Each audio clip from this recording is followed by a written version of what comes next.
Hello and welcome back to Binsy's home made. അപ്പോൾ ഇന്ന് നമ്മൾ ഉണ്ടാക്കാൻ പോകുന്നത് സോയ ഫ്രൈഡ് റൈസ് ആണ്. അപ്പോൾ ആദ്യം തന്നെ നമുക്ക് ഫ്രൈഡ് റൈസിലേക്കുള്ള സോയ ചങ്ക്സ് റെഡിയാക്കി എടുക്കാം. അതിന് വേണ്ടിയിട്ട് നമുക്ക് ആദ്യം തന്നെ സോയ ഒന്ന് തിളച്ച വെള്ളത്തിലിട്ട് ഒന്ന് വേവിച്ചെടുക്കണം. ഇവിടെ ഞാൻ ഈ വെള്ളത്തിലേക്ക് ആവശ്യത്തിനുള്ള ഉപ്പ് ഇട്ട് കൊടുത്തിട്ടുണ്ട്. വെള്ളം നന്നായി തിളച്ച് കഴിയുമ്പോൾ ഇതിലേക്ക് സോയ ചങ്ക്സ് ഇട്ട് കൊടുക്കാം. ഇതിപ്പോൾ ഞാൻ എടുത്തിരിക്കുന്നത് കുറച്ച് വലിപ്പമുള്ള സോയ ചങ്ക്സ് ആണ്. ഇത് വേവിച്ചെടുത്തതിന് ശേഷം നമുക്ക് പാകത്തിന് വലിപ്പത്തിനനുസരിച്ച് മുറിച്ചെടുക്കാവുന്നതാണ്. ഇപ്പോൾ ഞാൻ എടുത്തിരിക്കുന്നത് 100 ഗ്രാം സോയ ചങ്ക്സ് ആണ്. ഇത് വെള്ളത്തിലിട്ടിട്ട് നന്നായി ഒന്ന് ഇളക്കി കൊടുത്തതിന് ശേഷം നമുക്ക് ഫ്ലെയിം ഓഫ് ചെയ്യാം. എന്നിട്ട് ഇതൊന്ന് മൂടി വെച്ചിട്ട് വേണം വേവിച്ചെടുക്കാനായിട്ട്. ഇപ്പോൾ ഞാൻ ഈ സോയ ചങ്ക്സ് ഒക്കെ വെള്ളത്തിൽ നിന്ന് ഊറ്റി വെച്ചിട്ടുണ്ട്. ഇനി ഇതിൽ കൂടുതലായിട്ട് വെള്ളം ഉണ്ടെന്ന് വെച്ചാൽ നമ്മളത് കൈകൊണ്ട് നല്ലപോലെ ഒന്ന് പിഴിഞ്ഞ് കളയണം. ഇനി ഇതൊന്ന് ചെറിയ ചെറിയ കഷ്ണങ്ങളായിട്ട് മുറിച്ചെടുക്കാം. ഇതിപ്പോൾ വലിയതായതുകൊണ്ടാണ് ഞാനിങ്ങനെ കട്ട് ചെയ്തെടുക്കുന്നത്. ഇപ്പോൾ സാധാരണ കടകളിൽ നിന്നൊക്കെ ചെറിയ കടലയുടെ വലിപ്പത്തിലൊക്കെ ആയിട്ട് സോയ ചങ്ക്സ് വാങ്ങാൻ കിട്ടും. അതാണെന്നുണ്ടെങ്കിൽ വളരെ എളുപ്പമായിരിക്കും. ഇനി നമുക്കിത് ഫ്രൈ ചെയ്തെടുക്കാനുള്ളതാണ്. അപ്പോൾ അതിന് മുമ്പായിട്ട് ഇതൊന്ന് കുറച്ച് നേരത്തേക്ക് മാരിനേറ്റ് ചെയ്ത് വയ്ക്കണം.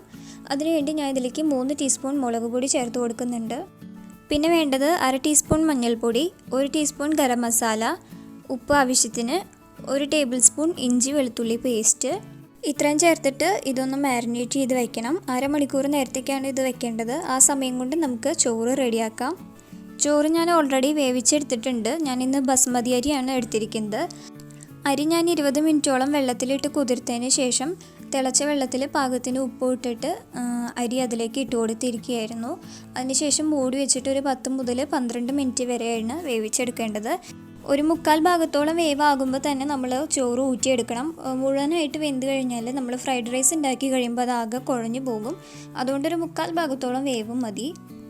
അപ്പോൾ ഇനി നമുക്ക് സോയ ചങ്ക്സ് ഫ്രൈ ചെയ്തെടുക്കാം. അതിന് വേണ്ടിയിട്ട് ഞാനിവിടെ ഈ പാനിലേക്ക് കുറച്ച് ഓയിൽ ഒഴിച്ച് കൊടുത്തിട്ടുണ്ട്. ഓയിൽ നല്ലപോലെ ചൂടായി കഴിയുമ്പോൾ അതിലേക്ക് സോയ ചങ്ക്സ് ഇട്ട് കൊടുക്കാം.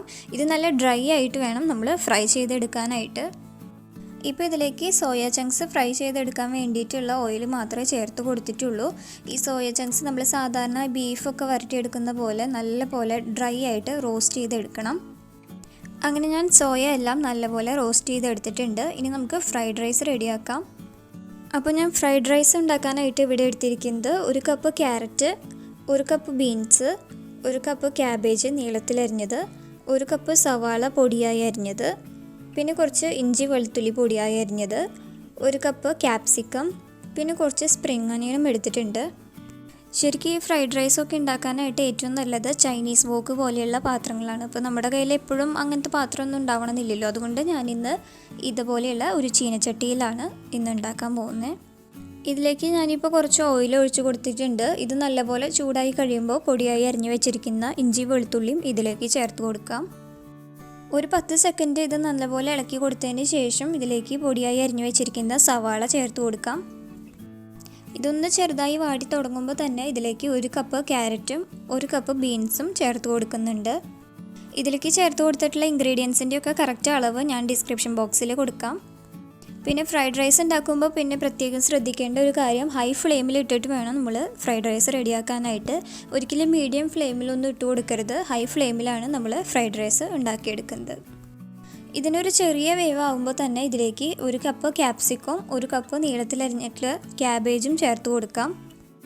ഇനി ഇതിലേക്ക് ആവശ്യത്തിനുള്ള ഉപ്പും കുറച്ച് ഗരം മസാലയും കൂടി ചേർത്ത് കൊടുക്കുന്നുണ്ട്. പിന്നെ 1/4 ടീസ്പൂൺ കുരുമുളക് പൊടിയും കൂടി ചേർത്ത് കൊടുക്കുന്നുണ്ട്. കൂടുതൽ എരിവ് വേണമെന്നുണ്ടെങ്കിൽ നിങ്ങൾക്ക് കുറച്ച് കൂടുതൽ കുരുമുളക് പൊടി ചേർത്ത് കൊടുക്കാം. ഇതിലേക്ക് ചേർത്ത് കൊടുത്തിട്ടുള്ള വെജിറ്റബിൾസ് ഒന്നും ഓവറായിട്ട് വെന്ത് പോകരുത്. ചെറിയൊരു പച്ചപ്പോട് കൂടി ഇരുന്നാലേ ഫ്രൈഡ് റൈസിന് ആ ഒരു ടേസ്റ്റ് ഉണ്ടാവുള്ളൂ. ഇനി ഇതിലേക്ക് 1 ടേബിൾ സ്പൂൺ സോയ സോസാണ് ചേർത്ത് കൊടുക്കുന്നത്. ഇപ്പോൾ ഫ്രൈഡ് റൈസിലേക്കുള്ള വെജിറ്റബിൾസ് എല്ലാം റെഡി ആയിട്ടുണ്ട്. ഇനി ഇതിലേക്ക് നമ്മൾ നേരത്തെ റെഡിയാക്കി വെച്ചിട്ടുണ്ടായിരുന്ന സോയ ചങ്ക്സ് ചേർത്ത് കൊടുക്കാം. ഇതെല്ലാം കൂടി നല്ലപോലെ ഒന്ന് മിക്സ് ചെയ്തെടുക്കണം. അതിനുശേഷം നമുക്ക് ഇതിലേക്ക് വേവിച്ച് വെച്ചിരിക്കുന്ന ചോറ് ഇട്ട് കൊടുക്കാം. ചോറ് ചേർത്ത് കൊടുക്കുന്ന സമയത്താണെങ്കിലും നമ്മൾ ഫ്ലെയിം ഒരിക്കലും കുറയ്ക്കരുത്. ഹൈ ഫ്ലെയിമിൽ ഇട്ടിട്ട് വേണം ഈ റൈസ് നമുക്ക് ഫ്രൈ ചെയ്തെടുക്കാനായിട്ട്. ഇതൊരു 2-3 മിനിറ്റ് ഹൈ ഫ്ലെയിമിൽ നല്ലപോലെ ഫ്രൈ ചെയ്തെടുക്കണം. അങ്ങനെ നമ്മുടെ സോയ ഫ്രൈഡ് റൈസ് ഇപ്പോൾ റെഡി ആയിട്ടുണ്ട്. ഇപ്പോൾ ഞാൻ ഫ്ലെയിം ഓഫ് ചെയ്തിരിക്കുകയാണ്. ഇനി ഇതിന് മുകളിലായിട്ട് ഞാൻ കുറച്ച് നെയ്യും കൂടി ചേർത്ത് കൊടുക്കുന്നുണ്ട്. നെയ്യ്ക്ക് പകരം നിങ്ങൾക്ക് വേണമെങ്കിൽ നല്ലെണ്ണ ചേർത്ത് കൊടുക്കാം കേട്ടോ. അതുപോലെ തന്നെ അവസാനമായിട്ട് ഇതിന് മുകളിൽ കുറച്ച് സ്പ്രിംഗ് അനിയനും കൂടി ഇട്ട് കൊടുക്കുന്നുണ്ട്. ഇനി ഇതൊരു 2 മിനിറ്റ് നേരത്തേക്ക് മൂടി വയ്ക്കാം. ഫ്ലെയിം ഞാൻ നേരത്തെ പറഞ്ഞ പോലെ ഫ്ലെയിം ഞാൻ ഓഫ് ചെയ്തിരിക്കുകയാണ്. അങ്ങനെ നമ്മുടെ സോയ ഫ്രൈഡ് റൈസ് റെഡി ആയിട്ടുണ്ട്. എല്ലാവർക്കും ഇഷ്ടപ്പെട്ടെന്ന് വിചാരിക്കുന്നു. നിങ്ങൾക്ക് ഈ റെസിപ്പി ഇഷ്ടമായെങ്കിൽ നിങ്ങൾ വീഡിയോ ലൈക്ക് ചെയ്യാനും ഫ്രണ്ട്സിനും റിലേറ്റീവ്സിനും എല്ലാവർക്കും ഷെയർ ചെയ്ത് കൊടുക്കാനും മറക്കരുത് കേട്ടോ.